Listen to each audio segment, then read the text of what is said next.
Hey everybody, Major here, Major Dream in the house. And just popping up, I just got off of a phone call with a friend, and I won't say his name just because, it was pretty telling, just from him just to give me a call because he's somebody that I look at as pretty confident. And I've never seen him um, without anything other than a very very good looking women. um, Quality, they seem quality. He's a quality stand up guy, high value guy, makes over six figures. I mean, what if a millionaire?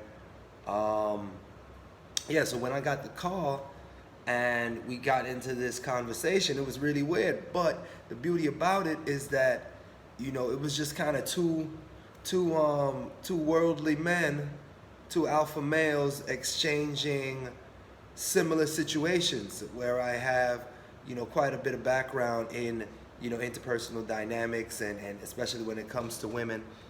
So it was a good sit down. So my friend gave me a shout, and one of the things that he brought up, because he was bickering with his lady, and as someone that is a debate champ, when you a lot of times arguments are not arguments, debates are not arguments. If you have a point of view and you'd like to get your point of view off, and a lot of times you're in an argument or in a debate or in a conversation that has two strong points, and the person that you're partaking into this adventure with is a woman, or, whether it be someone that you have intimacy with or not, somebody that you know or not. One of the things, first of all, I like to tell everybody, don't argue with women.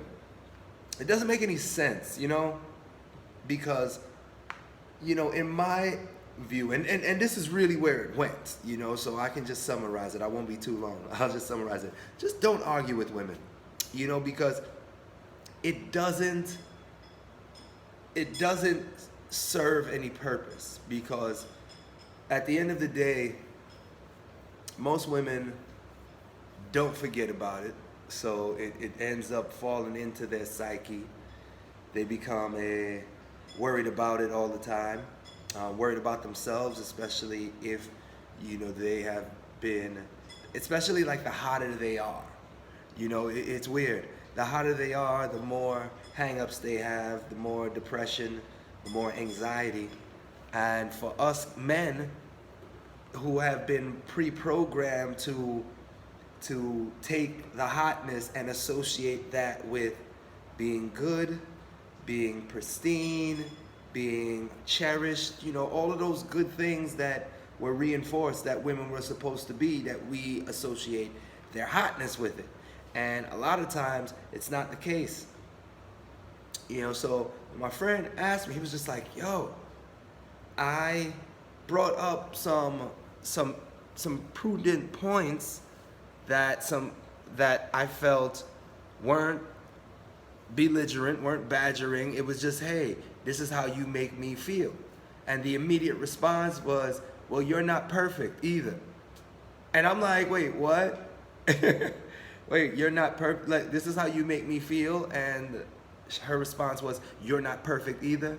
Look, guys, this is why I say don't argue with women, because most of them argue from an emotional standpoint. They don't really know what they say, because it's reactionary. When you say, "Oh, you're not perfect either," well, nobody's saying anybody's perfect. And normally, when they say that, they don't have a foot to stand on. These are telltales. Whataboutism. Well, what about when you did that? Well, look, you had an opportunity to bring it up then. I'm bringing this up now.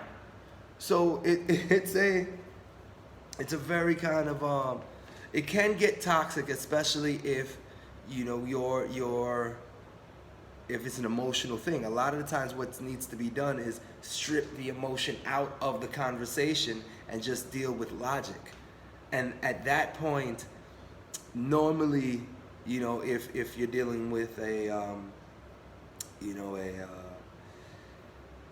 a woman who has a lot of like passion, once you try to extract the emotion out of the argument, most of it just falls flat because all of it, you end up trying to defend yourself on their emotional level. Meaning to say, it turns out to be them defending themselves from what now turns to be an attack. Why are you attacking me? So yeah, so I was just telling my homie, I'm like, look, my guy, if you really care about her, you're gonna have to. It's a bit of give and take, but you're going to have to start to lead with by example of how you want these things to go, because most women want a leader, and if you set the precedent of a leader, they will follow, especially if it's getting results. But so yeah, I mean, this is. I mean, I say all of that to, wrap it up, because this could be a long story. But it wrapped up really just to say, look,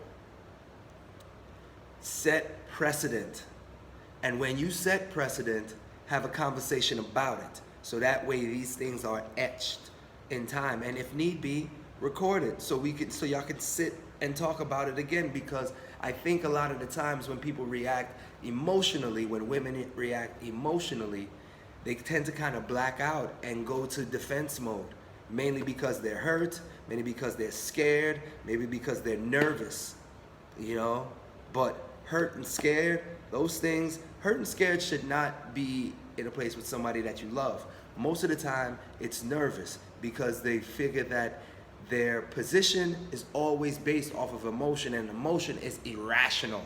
So when you bring rational thought to these emotional conversations, it strips out all of the energy out of it.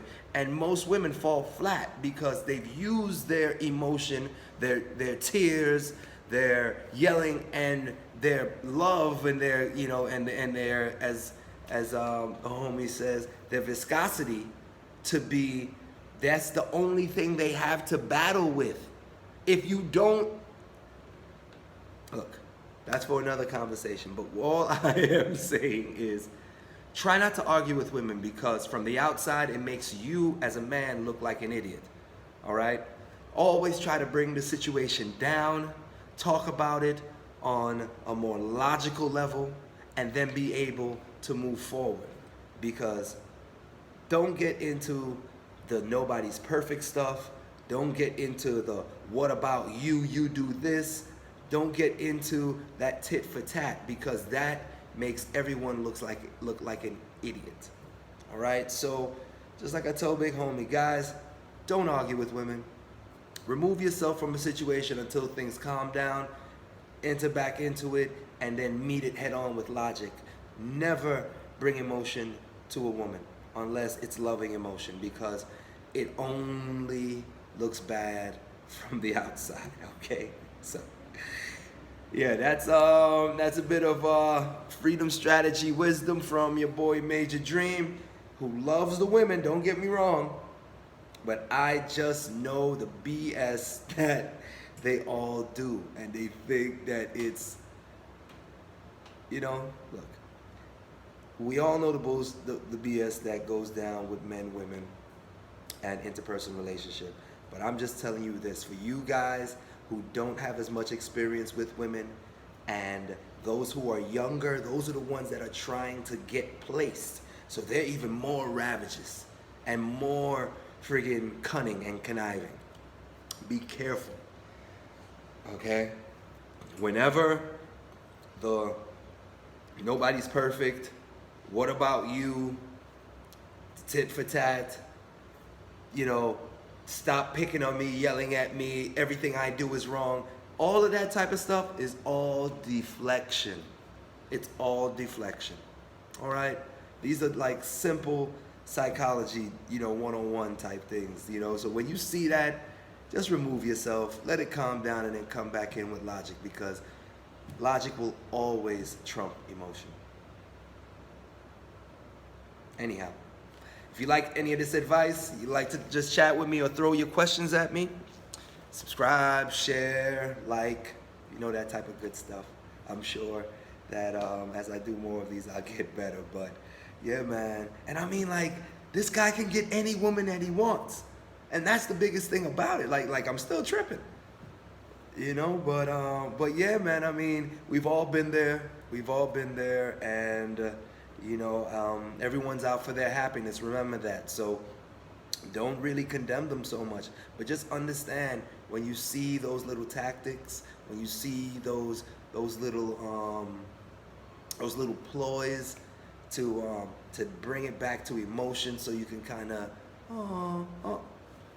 fight it. All right. Make them meet you on the chessboard, on the battlefield, with the proper weaponry. Do not fall for it, guys. Do not. Now, this may not be just a red pill moment, because I've been seeing a lot more of these red pill cats, and they're pretty aggressive. But all I'm just trying to say, this is big homie, Big Major Dream, giving you a shout. Blessings. Be good.